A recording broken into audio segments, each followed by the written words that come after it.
Hello সুপ্রিয় দর্শক, সবাইকে আবারও ধন্যবাদ এবং শুভেচ্ছা দিয়ে আর একটা নতুন ভিডিও শুরু করছি। আপনাদেরকে এবার শিক্ষামূলক আমাদের ছোটোবেলায় ফিরিয়ে নিয়ে যাওয়ার মতো ছোট্ট একটা অপশন দেখাবো। তো আসুন আমার সঙ্গে, আসুন আমি দেখাচ্ছি। গাইজ দেখুন, এই যে আশেপাশের সুন্দর একটা গ্রাম, গ্রামের মধ্যেই কিন্তু আছে অবস্থান আছে একটা স্কুল। দেখেন এখানে স্কুলের শুরুতে দেখতেই একটা শহীদ মিনার দেখা যাচ্ছে, যে শহীদ মিনার আমাদের শহীদদের কথা মনে করিয়ে দেয়। এই স্কুলটির নাম হচ্ছে ইসলামপুর উচ্চ বিদ্যালয়। এটা 1993 সালে স্কুলটি প্রতিষ্ঠিত হয়। তো আমরা আছি বর্তমানে ফুলগাজী জেলা ফেনী। অথচ দেখেন এত সুন্দর একটা অজপাড়াগাঁয়, এখন অজপাড়াগাঁয় কি বলবো, মানে অনেক ভিতর একটা গ্রামের মধ্যে এত সুন্দর একটা স্কুল। এখানে প্রধান শিক্ষকের একটা রুম কক্ষ আমি দেখতে পাচ্ছি। এই যে এখানে দেখা, এই যে প্রধান শিক্ষকের রুম কক্ষ। এখন স্কুল বন্ধ হিসাবে, কিন্তু এখন ওরা এখানে কেউ নেই।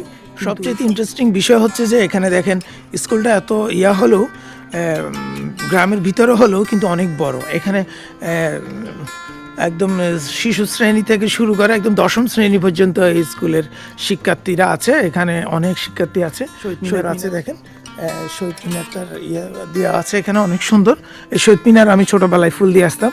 সব ইন্টারেস্টিং বিষয় হচ্ছে যে জুলাই বিপ্লব, এই জুলাই বিপ্লবটা দেখেন এই অজপাড়াগাঁ গ্রাম থেকে পর্যন্ত সংগ্রামটা শুরু হয়েছে, যার একটা নমুনা আমি আপনাদেরকে দেখাচ্ছি। দেখেন জুলাই বিপ্লব স্কুলের ঢুকতেই, প্রবেশদ্বার গেট দিয়ে ঢুকতেই কিন্তু এই জিনিসটা আছে।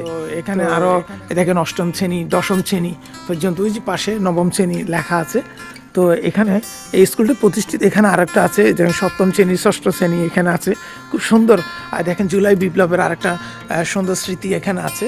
আমরা যাকে মানে শহীদ হতে দেখেছিলাম, ইসলামপুর উচ্চ বিদ্যালয়ের বাংলাদেশ বিমান বাহিনী এই স্কুলটি পরিচালনা করেন, প্রতিষ্ঠিত করেন। তো আমি ওনার সাইনবোর্ডটা এখানে দেখাচ্ছি, দেখেন বাস্তবায়নে বাংলাদেশ বিমান বাহিনী। তারিখ 26 ফেব্রুয়ারি 2025 এই প্রতিষ্ঠানটি উনি আরও ডেভেলপ করে। সুপ্রিয় দর্শক, এখানে বাচ্চারা স্কুল শুরুতেই কিন্তু প্রথমে আসে, অ্যাসেম্বলি করে, তারপর জাতীয় সঙ্গীত গায়, সবাই পরিবেশন করে, তারপর জাতীয় পতাকা উত্তোলনের মাধ্যমে সবাই শ্রদ্ধা সম্মানের সহিত নিজেদের মধ্যে অ্যাসেম্বলি করার পরে তারপর ওরা যার যার ক্লাসরুমে যায় এবং শিক্ষকরা ক্লাসটা নিয়ে এখানে। খুব সুন্দর। তো আমরাও ছোটোবেলায় সেটা করতাম। তো আমি এগুলো শুনে খুব ভালো লাগলো। আজকে কেউ ছিল না বিধে কাউকে দেখাতে পারি নাই। এই পর্যন্ত অনেক ধন্যবাদ। আগামীতে কোনো নতুন কোনো ভালো কিছু দেখলে আমি অবশ্যই আপনাদের কাছে শেয়ার করব। আশা করি মনে পড়ছে ছোটোবেলার কথা। ধন্যবাদ, আমার সাথেই থাকবেন। গাইজ দেখুন খুব সুন্দর। স্কুলের পাশে একটা পুকুর আছে, এখানে তাল গাছ আছে।